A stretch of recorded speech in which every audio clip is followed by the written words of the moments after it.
Oil prices hit record levels yesterday at $0 oil. They're up to $11 a barrel today. We're moving in the right direction. I'm Sean Pruitt, president of Kingdom Exploration. I'm going to be covering a range of news today, mostly about what the banks are going to do in this situation to the shale industry.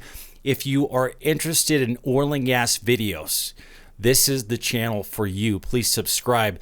And so the banks are coming. Okay, there is a reckoning coming.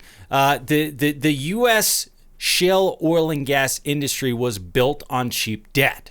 Okay, but the cheap credit taps have been completely turned off, and loans are coming due. These banks are going after the shale companies in a major way. But here's the thing: J.P. Morgan Chase isn't going to get on Fox News primetime and say, "Hey, we made the dumbest deal in history, and we did a deal with Shale and we lost our butts." They're not going to come out and say that. It's going to negatively impact their stock. Okay, so it's all about money for the banks. Hence, they are a bank. It's all about money. It's all about investor confidence. And if they come out and just be completely blatantly honest and say, "Hey, we lost our shirts on this shale deal," they're going to look really bad. Okay. But behind the scenes, they're doing whatever they can to salvage these massive loans. JP Morgan, Wells Fargo, Bank of America, Citigroup have kicked off the process of going after these companies, and they're setting up independent companies that will take over operations. And so behind the scenes, they are kicking this thing off. They are coming after these shale companies in a major way. So one of the biggest companies that have gone out of business recently was Whiting Petrocorp, and Chesapeake, Denbury Resources, and Callon Petroleum is on the coattails of this company as well. And so it's going to be a bloodbath out there, guys. The U.S. energy indebted more than $200 billion. Okay, and $86 billion of that is due, and they are going to come knocking. And so here's what's interesting: they use cheap financing, they use cheap credit in order to finance shale, and now they did not produce as much income as they took on debt. So there's more debt than there is income. It's a losing proposition. And so not only do they not have enough money to pay back this debt, on top of all of this, oil prices have plummeted. Okay, shale companies, game over for you guys. The oil price crash is making it hard to comply with these debt obligations. In the past, unsecured debt was mostly able to absorb losses in restructuring and was often converted to equity, leaving banks unaffected, unscathed. But junior debt is gone, and some top seniority loans are in default. So the financial layers that protected banks from getting impacted by these bad loans is completely gone. So their safety net is gone. They're jumping out of the airplane without a parachute right now. Lenders typically evaluate the value of oil reserves used as collateral for bank loans twice a year and are likely to use the spring negotiations to limit their exposure to more troubled borrowers. They cannot do that right now. The value of the oil underneath the ground is worthless for two reasons. Number one, now the banks know that it costs more money to develop shale than what they're lending out. So losing proposition. That's number one. Number two, this was a losing proposition even at $60 oil. Oil prices today are $11 a barrel. The banks are coming.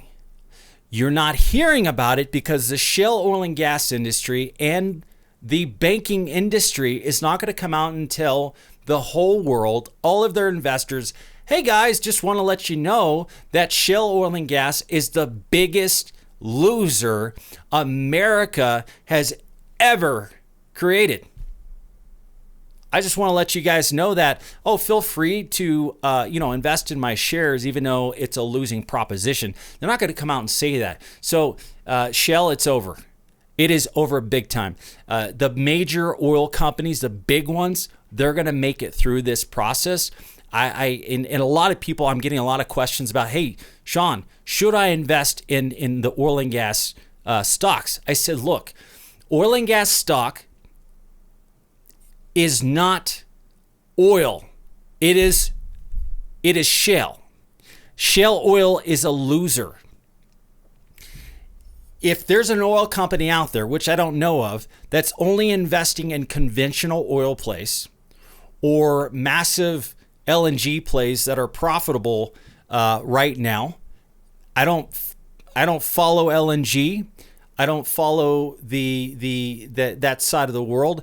I'm a conventional oil guy. But the problem with most of these stocks, it is inundated by shale.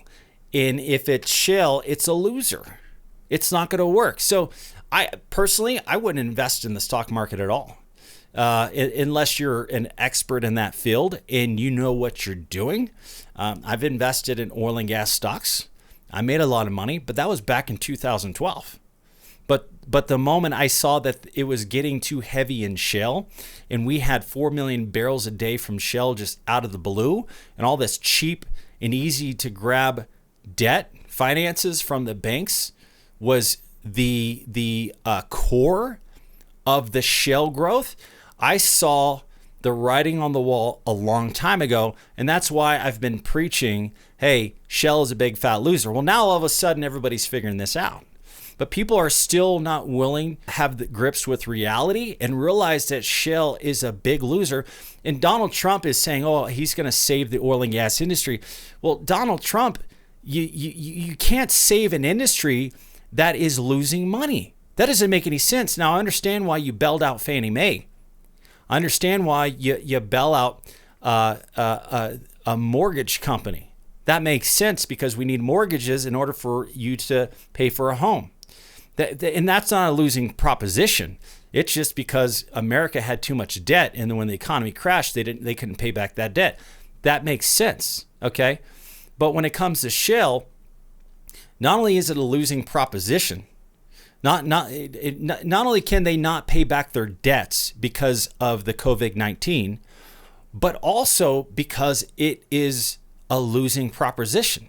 The banks are not lending for mortgages that are losers. They make money on these loans, but they're not making money on shale oil. So there is a major divestment across the globe, globally, for oil investments right now. What bank in their right mind is going to finance the shale deal? They are not. Where are these majors going to develop? There's no place to develop right now, which is why they are in shale to begin with. So if banks are not lending, and instead of lending, they're taking. They're going after that 83 billion right now. And then they have another 120 billion to go after over the coming years. And so it's a major loser on both sides. Shell doesn't have a chance. They could restructure. They could file for bankruptcy. But then what? Are they going to go out and drill a bunch of conventional oil wells?